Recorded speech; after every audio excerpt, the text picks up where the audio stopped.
परिचय। ओह, मैं बहुत थकान महसूस कर रही हूँ। यह लो, तुम्हें आराम महसूस होगा।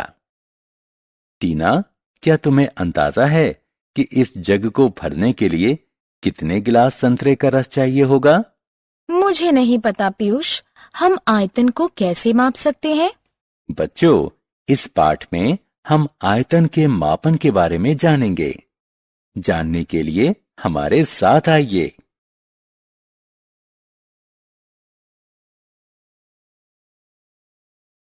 आओ सीखें। त्रिविमीय वस्तुओं को पहचानना। किसी वस्तु का आयतन बताना। घन, घनाभ, बेलन, शंकु और गोले का आयतन ज्ञात करने का सूत्र बताना। त्रिविमीय आकार क्या होता है?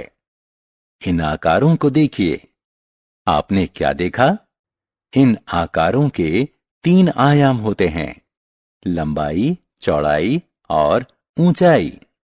इसलिए हम इन आकारों को त्रिविमीय आकार कहते हैं। सभी त्रिविमीय आकार ठोस होते हैं। आयतन क्या है? किसी वस्तु द्वारा घिरे गए स्थान के माप को उस वस्तु का आयतन कहते हैं। उदाहरण स्वरूप, एक फूला हुआ गुब्बारा एक खाली गुब्बारे से ज्यादा जगह घेरता है। इसका अर्थ है कि हवा भरे गुब्बारे का आयतन उस गुब्बारे से ज्यादा होता है जिसमें हवा नहीं भरी है। आयतन क्षमता भी दर्शा सकता है। एक बर्तन अपने भीतर कितना धारण कर सकता है। नहाने के टब का आयतन कॉफी के प्याले से ज्यादा होता है।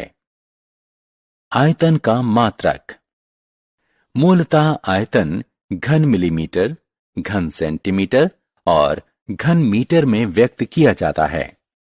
सामान्यतः किसी ठोस का आयतन V उसके आधार का क्षेत्रफल गुणा ऊंचाई होता है। यहां A ठोस के आधार का क्षेत्रफल है और h उसकी ऊंचाई है। आइए विभिन्न वस्तुओं के आयतन के बारे में जानें।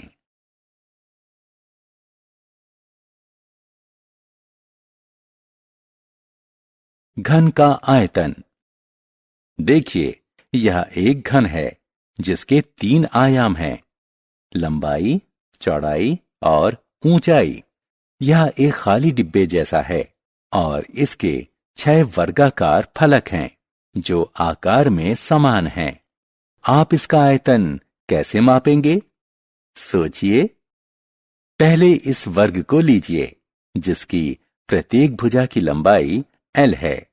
अब इस वर्ग को घन में बदल दीजिए। ध्यान दीजिए कि घन के सभी फलक की लंबाई L है। आयतन प्राप्त करने के लिए हमें बस आधार के क्षेत्रफल A को L से गुणा कर देना है। इस प्रकार इन तीनों L का गुणा करने पर हमें घन L प्राप्त हुआ।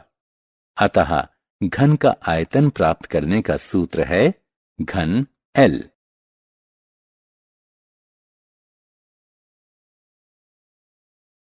घनाभ का आयतन। इस बंद डिब्बे को देखिए। यह एक घनाभ है जिसके 6 आयताकार फलक हैं।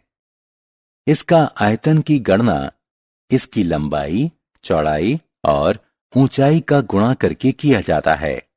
या आयतन बराबर है h गुणा w गुणा l के। बेलन का आयतन। किसी टीन के साधारण डिब्बे या ड्रम के आकार का ठोस बेलन होता है। बेलन के दोनों आधार वृत्ताकार होते हैं। हम जानते हैं कि किसी वृत्त का क्षेत्रफल पाई गुणा वर्ग त्रिज्या होता है। आयतन ज्ञात करने के लिए हम वृत्त के क्षेत्रफल से ऊंचाई को गुणा कर देंगे। अतः बेलन का आयतन पाई r स्क्वायर h के बराबर होता है।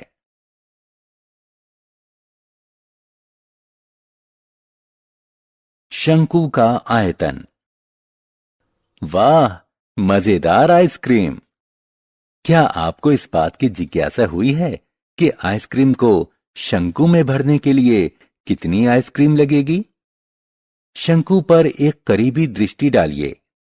इसका आधार वृत्ताकार है, जो एक बिंदु की तरफ छोटा होता जा रहा है। क्या आप आयतन मापने के इच्छुक हैं? शंकु का आयतन होता है 1/3 पाई वर्ग त्रिज्या गुणा ऊंचाई, जो कि पाई r² h भी कहा जाता है, जहां h बराबर शंकु की ऊंचाई, r बराबर शंकु के वृत्ताकार आधार की त्रिज्या। गोले का आयतन। हम इस गोल गेंद को क्या कहते हैं? हां, यह गोला है। यह हर तरफ से समान लग रहा है ना?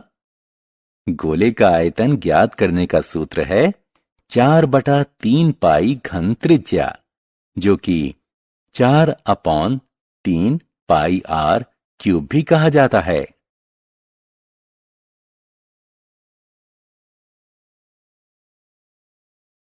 हमने क्या चर्चा की? 3 आयामों, लंबाई, चौड़ाई और ऊंचाई वाले आकार को त्रिविमीय आकार कहते हैं। किसी वस्तु द्वारा घिरे गए स्थान के माप को उस वस्तु का आयतन कहते हैं। आयतन किसी पात्र की क्षमता भी दर्शा सकता है कि एक बर्तन अपने भीतर कितना धारण कर सकता है।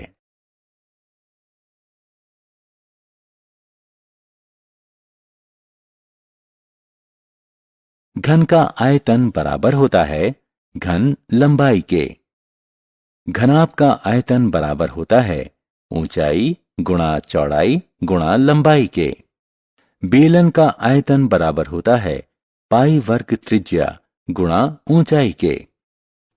शंकु का आयतन बराबर होता है 1/3 पाई वर्ग त्रिज्या गुणा ऊंचाई के। गोले का आयतन बराबर होता है 4/3 पाई घन त्रिज्या के।